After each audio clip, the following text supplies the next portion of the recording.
Hi guys, it's Peter again. So you want to know how you get six packs? I'll teach you how. No, I'm just kidding. That's going to be video for Friday. It's Wednesday here, and I do want to cover how to get six packs because I am officially cutting starting today, and I think I have knowledge or two of regarding how to get shredded. So if you guys are interested about these kind of video, please leave a comment, and I'll do videos about that too. After all, my title is Money and Biceps. Without further ado, today's video is a follow up from yesterday's video. So, how to get out of income trap. And I have few bullet points I'm going to go over with you. I want to say first three is a little bit unrealistic, and the latter three will be very realistic. So, bear with me. And the very first one, in my opinion, it's not that realistic, but we're gonna go over them, all of them. Number one is the geographic arbitrage. Sorry about my bad handwriting. Usually I do have a good handwriting. So, geographic arbitrage, essentially, simply put, move away from California. I think many of us live in California. It could be maybe you don't live in California, but a place like California, it's really expensive. I'm pretty sure New York and Hawaii are no exceptions either. Yes, that's right. It is kind of unrealistic. If you have a family here, like most of time, and you have a job that you've been working here for a long time, and also not many job transfer you from California to Texas, California to Tennessee. So in my opinion, yeah, ideally the goal should be a move away or move to a different state or region where your income stays the same, but then cost of living is substantially low. Sounds easy. If that was so easy, everybody would have left California.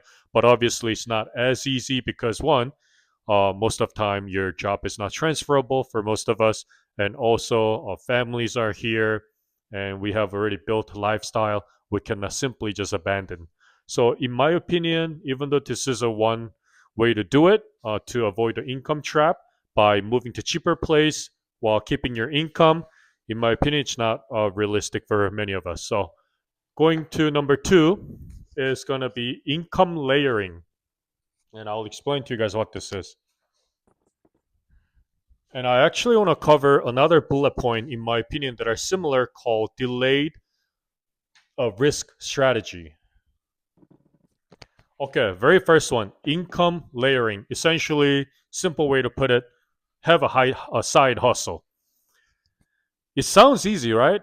To just have a second job, second part-time job, and we do witness it. I think I witness it especially because I'm in the restaurant industry. Many of the fathers who have already a full-time work, they do Uber Eats drive, they do DoorDash drive, they do Grubhub drive, and that's a one way, yes, to do income layering, create side hustles. But what if you drive V8 car? Then your gas is going to be like 10, 12 miles per gallon, not to mention crazy gas prices, right? So even though it is possible to have a side hustles, sometimes one maybe it's not realistic for you because you want to try to do Uber Eat delivery, but your car is just darn expensive in terms of gas mileage, and also maybe you're physically just exhausted.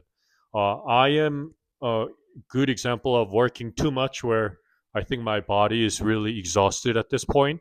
So, in terms of opportunity cost, or weighing out the pros and cons, it's just not a smart idea for me to have another side hustle. So, income layering is to have a side hustle, but it's not for everyone. And I tell you guys again and again, income is important. Having strong income is important. Financial freedom is important. But if you destroy your health, none of that matters. So I want you guys to work smart and hard at the same time, making sure you keep your body entire integrity in check. And delay risk strategy. What this is pretty much use whatever time you have to increase the skills. Right now, for my lifestyle and for my situation, for my circumstance, uh, after talking to my wife, the best scenario for me was to start YouTube. It wasn't for me to get a car sales job because that's what I really want to do. The best scenario I came up with personally was doing YouTube. So I want you guys to try to find whatever time you have to learn some skills, whether doing YouTube or maybe you could study at home. It could be real estate license or something. And number three, in my opinion, that is also kind of not realistic is skill arbitrage. Okay, I'm going to try my best to explain this to you. Not all jobs are created equal. In my personal opinion, if you really want to make money, sales are a way to go, in my opinion. Like, hypothetically speaking, my time is very limited. After I quit my restaurant industry in 2 3 years later, hopefully YouTube kicks off. But if that's not the case, my plan C is to finally work in a car dealership industry, whether it be a salesperson or maybe in the financial sector. But hypothetically speaking, when you know how to sell something, you could make big commission. So you don't have to put a lot of time, such as trying to be a doctor, and doctors make decent money overall on average. But you gotta go. You have a college degree. You need a medical school degree. You need to have a license. You gotta go residency. It's years and years of time that needs to be consumed before you make good money. Whereas, in most cases, as we know, for sales, that's not the case. So not all jobs are created equal. I want to really put that out there. And now I want to go over three realistic things that we can do to avoid income trap. And number one is going to be dual income. Once again, guys, in my opinion, first three are not that realistic for many of us. However, the three I'm going to cover right now are pretty realistic, and we have a, in my opinion, better shot getting out of income trap by focusing these three. That doesn't mean you shouldn't try the first three. Dual income. No, I'm not telling you to go get a girlfriend or get married for dual income purposes. However, it does help significantly. Obviously, very obvious reason is now you have two incomes, right? Instead of you just making $100,000, now you have another person making $100,000. Now you have $200,000. So no brainer. You will have more money as a family, right? And hopefully, you guys only pay one rent together instead of paying two rents. So you save money on rent. Hopefully, you guys have joint account where you're saving money together. So by having dual income, you have more money, but more importantly, in my opinion, is risk diversification. Life can happen. Life will happen. Maybe you will get laid off. I hope not. Maybe she or he will get laid off from job. But when you have a dual income, you have a you have a buffer. You have at least one person who's keep bringing the income, and you have no idea how much that will help when life happens. So don't just think, oh, dual income is more money, but also more importantly, you get to diversify the risk when life happens. Guys, also, it would be nice. I know we don't get to choose. It would be nice if both of you don't work in the same job. Hypothetically, let's say husband and wife both work for Tesla, and Tesla is trying to lay off 8,000 employees. Chances are you two might be, going out together. So it would be nice if you guys don't work together. Just FYI, okay? And second thing, in my opinion, that is realistic is runaway engineering, aka more emergency fund. This is a fancy way of saying having more emergency fund. Okay. No, you don't need to have 5 years emergency fund.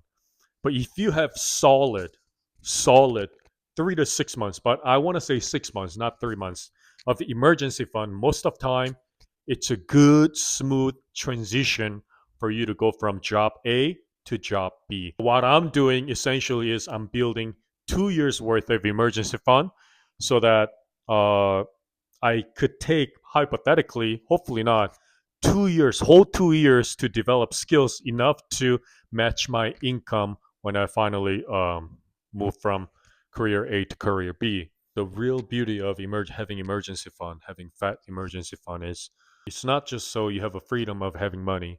It's the fact that you have a freedom without income. So I want to repeat that word.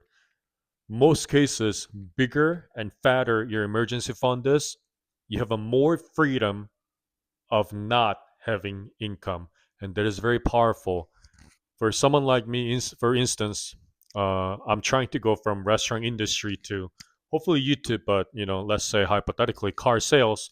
If I had 2 years worth of emergency fund, it would be nice transition for me to really, really put emphasis on learning how to be a best car salesman without jeopardizing on my daily bills that I'm obligated to pay. And the last thing is expense flexibility. The simple way to put expense flexibility is lower your monthly cost. I know you guys know about Dave Ramsey, and he always put emphasis on have no debt, right? Low debt, have no consumer debt, essentially. But we are human, so we want a nice car, maybe whatever. And those most of the time, instead of buying full cash, I think many of us take the loan to have it. But imagine you have almost no expense. Imagine you don't even have a rent. Let's say you live in house fully paid for. Imagine you only have utilities and food to pay for. Can you imagine the financial flexibility you'll have? Let's say you have no consumer debt and you don't even have to pay the rent. Let's say your house is paid for. However, maybe you got the house from your parents. Maybe you pay off your house fast. You have no rent and mortgage, and you have no consumer debt, and you have 6 months emergency fund. Technically, you could take a 3 months vacation and start looking for a job 3 months later. I hope you don't do it, but essentially, when you have a low monthly cost obligation, you have financial freedom, or you have expense flexibility. The thing I wanted to discuss on their expense flexibility, which I'm gonna actually cover in depth, is rent versus owning. And I'll tell you, in some cases, rent might be better than owning a property. When you rent something, it does give you more flexibility. That's guaranteed. In almost all cases, when you rent instead of own something, you definitely have more flexibility because you're not obligated to stay in that one particular area. And later on, I'm going to have a video, rent versus own, and we're going to go in depth about it. And last but not least is a social capital. I cannot emphasize enough, guys, how important it is to know people. How important who you know is way important than what you know. Hypothetically, let's say I have a brother who works in car sales business, and he's been doing that business for 10 years. This is just an hypothetical example. If I'm trying to move from restaurant industry to car sale business, I have a connection, so I'll land the job immediately. Yes, life is not fair. Maybe I'll get promoted really quick too. This is all hypothetical, by the way. So, yes, who you know really is important because it will directly affect your job opportunity.